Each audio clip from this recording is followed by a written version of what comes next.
Welcome to Dough Management with Blackjack Pizza. Dough is the foundation of our pizza.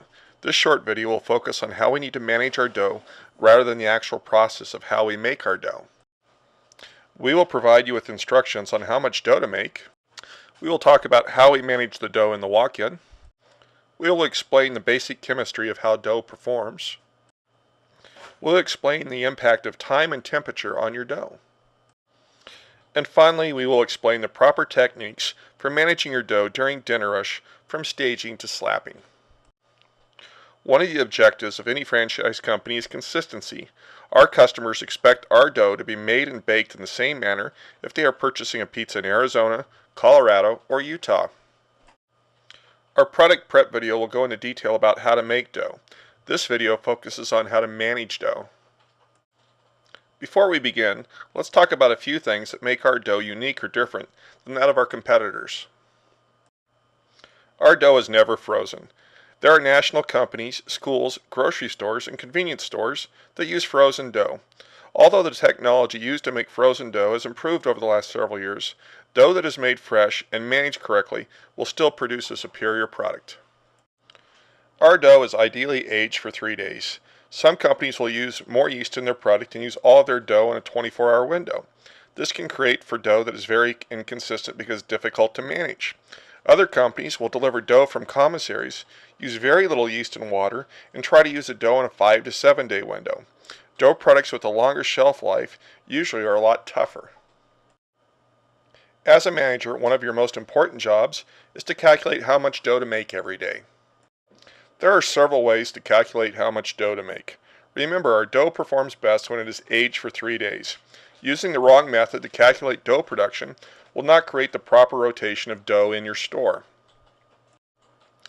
A lazy store pizza manager might have a system like this. Let's keep 15 trays of extra large dough in the store, 75 trays of large, and about 25 trays of medium. This is a very bad idea. Virtually every store has slow days and busy days. With the same amount of dough in the store, our dough age and our rotation will vary quite a bit from day to day.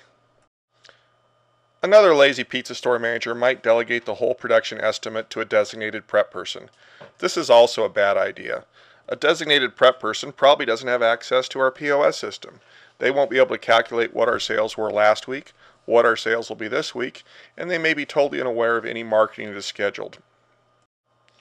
What is the best way to calculate how much dough you need? Calculate how much dough you used during the same time last week and adjust the production for weather, special events, or any scheduled marketing.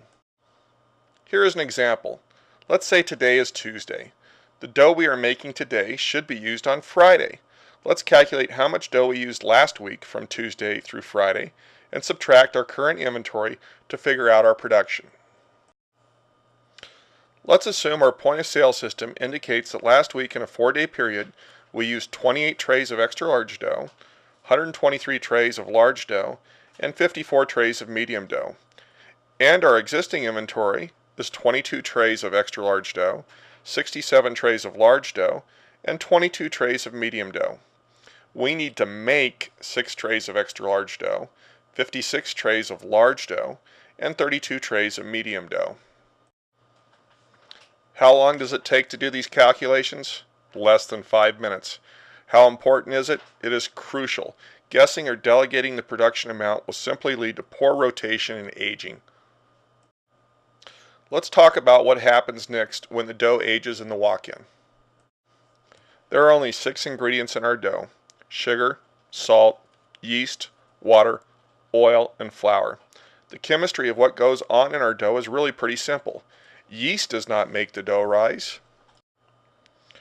What makes dough rise is the production and expansion of CO2 bubbles in the dough. A good example is what blows up a balloon. If you had an air compressor attached to a balloon, the air compressor technically does not blow up the balloon.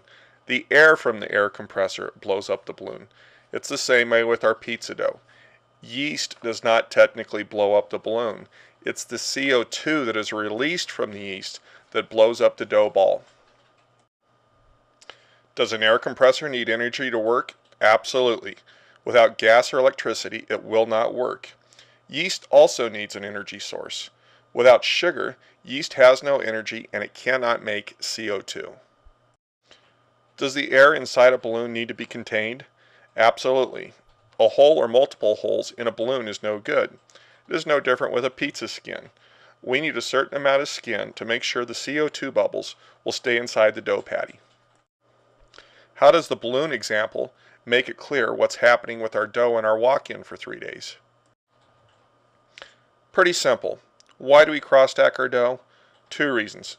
A, to cool it down. When dough is warm, the air compressor is on full blast. By that I mean the yeast is very active.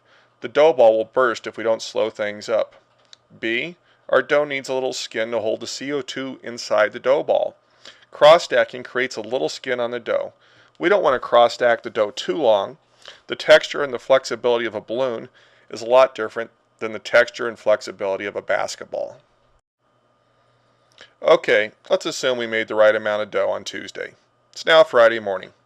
After calculating how much dough we had to make for the next 3 days, you now have to calculate how much dough we need for slapping and baking today.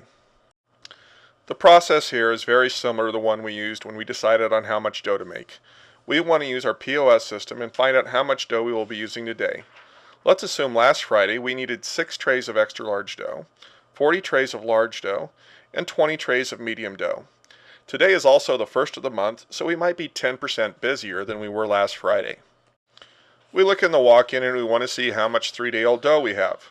We have 3 trays of extra large dough, we have 47 trays of large dough, and 14 trays of medium dough. What do we need to do? With respect to the extra larges, we might need 7 or 8 trays tonight. We have 3 trays that are 3 days old, so we can continue to proof those naturally in the walk-in. Let's set those 3 trays aside in the walk-in. The other 5 trays we need are only 2 days old. Those 5 trays might need to be warmed up and proofed a little bit for dinner rush. If the store is at room temperature, we will need to pre-proof them for a couple of hours in the store. Remember our lazy manager? What we don't want to do is pull out our 4th tray of dough when it's only 2 days old right in the middle of dinner rush because we weren't thinking ahead. Nor do we want to push 20 trays of dough out to warm up when we only needed 8 trays. Don't be lazy. Break up dough stacks if you need to. Only pre-proof the dough you need. And if you need to warm up or pre-proof some dough, watch it very closely. What about our large dough? We used 40 trays of large last week. We might need 45 or 50 trays this week because it's the first of the month. We have 47 trays of large that are 3 days old in the walk-in. That should be sufficient for the additional business we might have. We should just simply have to warm up or stage our large dough prior to the dinner rush to make sure that it is warm. Now let's look at the mediums. Last week we used 25 trays. We only have 14 trays of medium dough that are 3 days old. Just like we did with the extra large dough, we may have to split dough stacks in the walk-in in order to get our dough staged correctly. The lazy manager might just look at the top 14 trays and think he has enough dough for the evening. The smart manager checks all the dough and the applicable dates on all the dough trays and will break up the dough stacks in the walk-in to get the dough managed correctly. It is now 4 p.m. Lunch rush is over. Now it's time to focus on dinner rush. When we worked with production and pre-proofing, we could do things the lazy way or the right way. What's the lazy way now at 4 o'clock? The lazy way to manage our dough during rush? Let's just pull the dough out of the walk-in as we run out. Why is this wrong? Our dough simply bakes better with a better rise with fewer bubbles when it is warmed up to 50 to 55 degrees before we slap it. What do we have to do to keep our dough at 50 to 55 degrees? Pretty simple. We have to anticipate how much dough we will need over the next 2 hours. You probably need to be pulling dough at 4 o'clock, anticipating how many pizzas you will be selling from 4 to 6 p.m. You'll probably want quite a bit of dough out at that time, and you'll even want more at 5 o'clock because at 5 o'clock you'll be anticipating how many pizzas you'll be selling from 5